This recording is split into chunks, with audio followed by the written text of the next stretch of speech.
I'm Carrie. I'm Chris. And so we have this path down the middle towards the edible flowers in the back, and we're going to do an arch.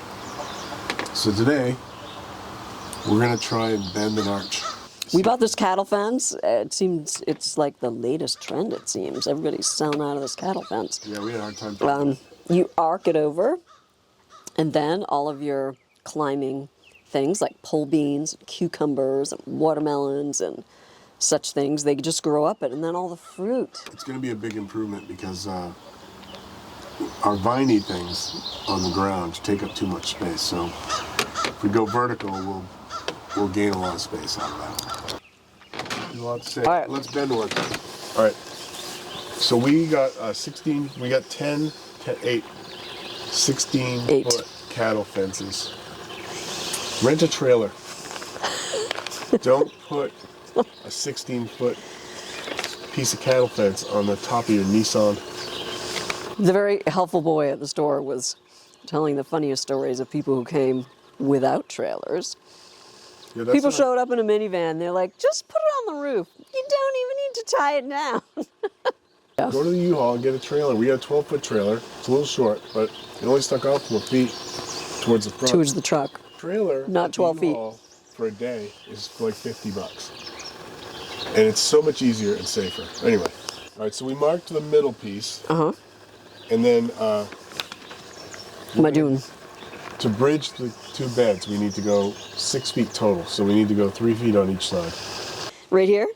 Yeah. A little bit forward. So my toes align with the thing. Right As long as you don't throw me or fold me. Nope.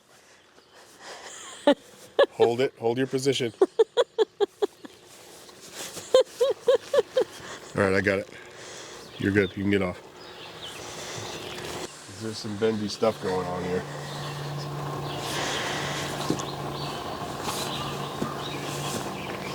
I've never done this before, so this may take a little bit of tweakage.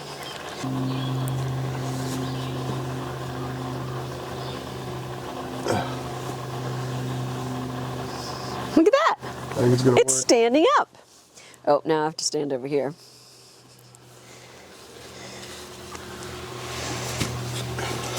Oh, jeez. It's very important that we work out a process and we do it exactly the same way every time. Or it'll look not good. Exactly. Won't look good.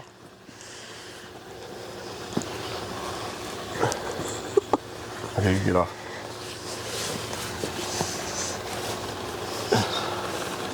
Carrie's idea is to partially bury these so that they don't have any risk of blowing away. Okie dokie. That's it. Let's breathe in there and see what it looks like. Let's bring it in there and see what it looks like. I think it's going to work. Brilliant.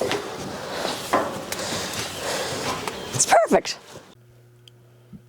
Okay, after that first one, we had it figured out. So you need 3 bends to make these work the way we're doing them.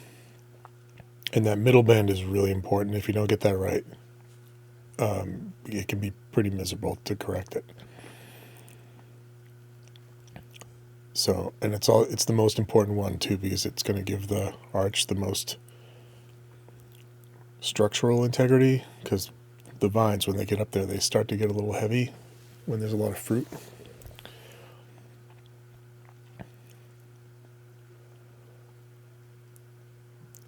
So we just marked out the 3 bends, and it's actually pretty easy. You don't need 2 people, and knock it right out. And you can kind of get a feel for getting them all the same way.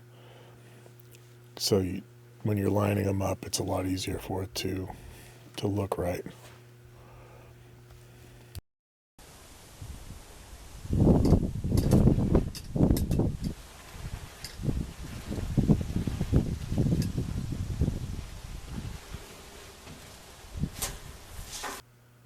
So we did bury them, which worked out really well. We have summer thunderstorms that come in and kind of blow from the northwest, which is right to left on the screen. And they can be pretty disruptive and blow over corn and pole beans and things, so we didn't want that to happen anymore. So we buried the bottom foot of these, and when you're putting them in, you don't want to be digging down. It's really difficult in these bins to do that. So really the only way we could think of to do it was to kind of put them in and fill them and kind of work them into position as we filled the beds, and that worked out great. Okay, so this is the critical juncture.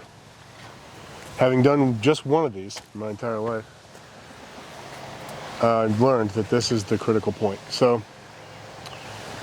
one of the things we're trying to accomplish is, the way we had the garden previous years, there was a lot of toiling, particularly in July and August, in the heat and the dust,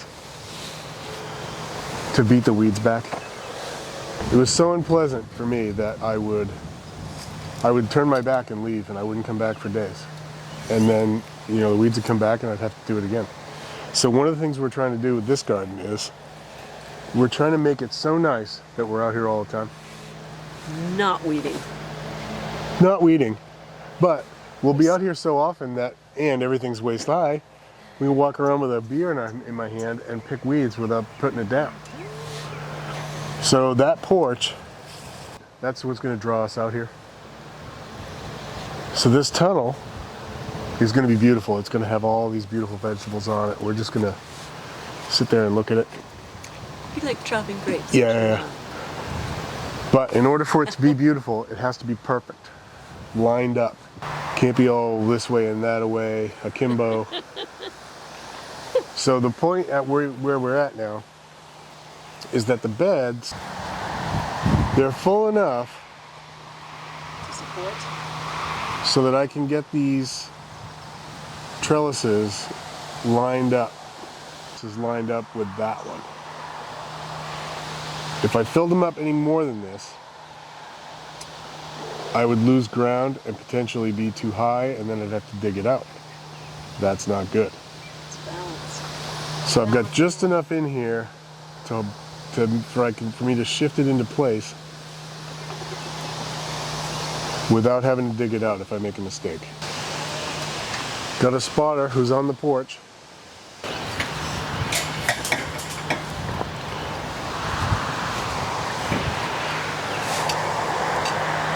Up. Definitely up.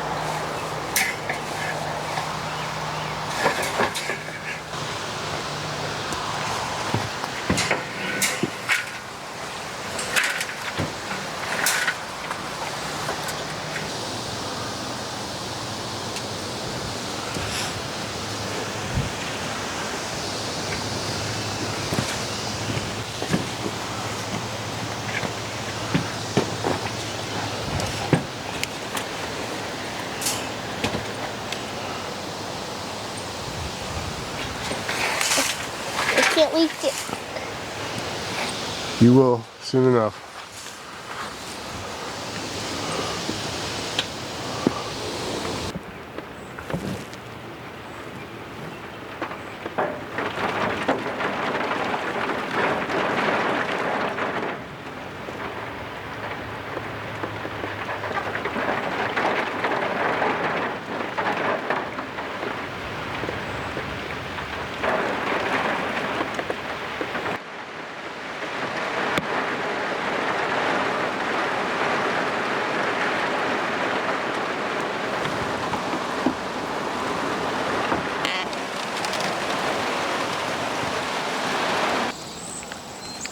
Another training day. You gotta stay on them.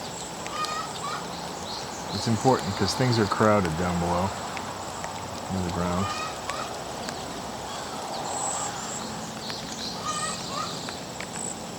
So keeping the foliage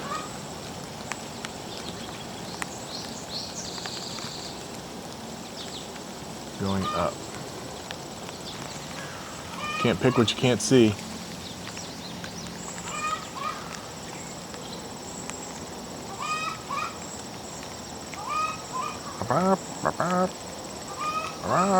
There's something going on in the coop.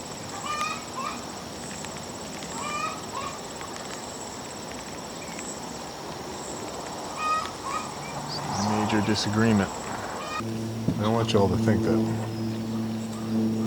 if we can get this to work the way I think it's going to work, that we just stuck a bunch of seeds in the soil and walked away. That is not going to happen. Then they'd just be spilling all over the ground like they do normally. You want them to go up, you got to give them a little help. It's raining on me. It's not raining on you because you're on the porch.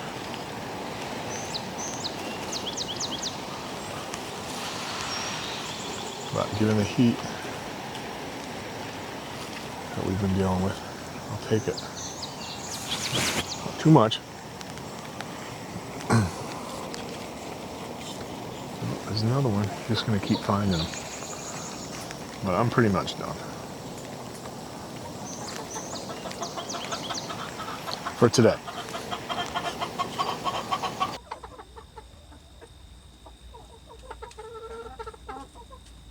We're rolling.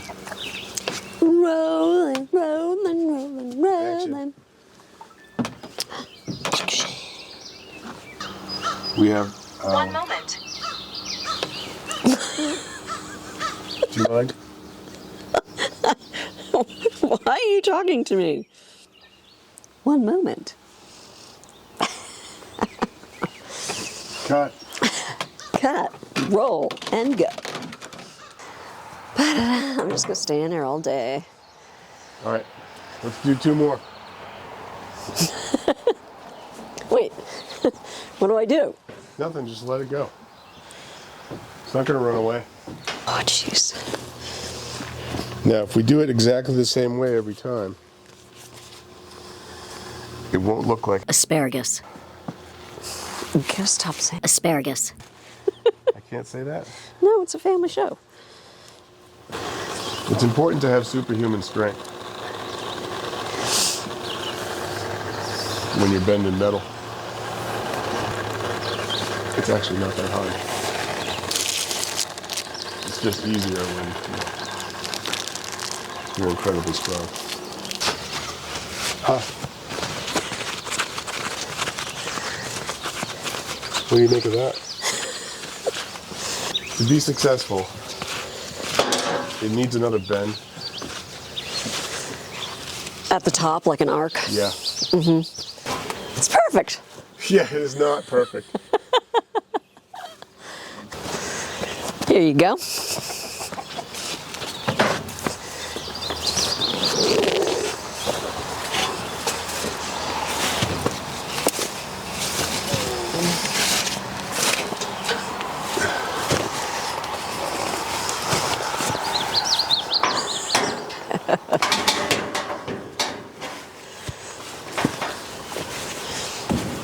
It's doing it. It's very technical. You're not going to see moves like this anywhere else. That's it.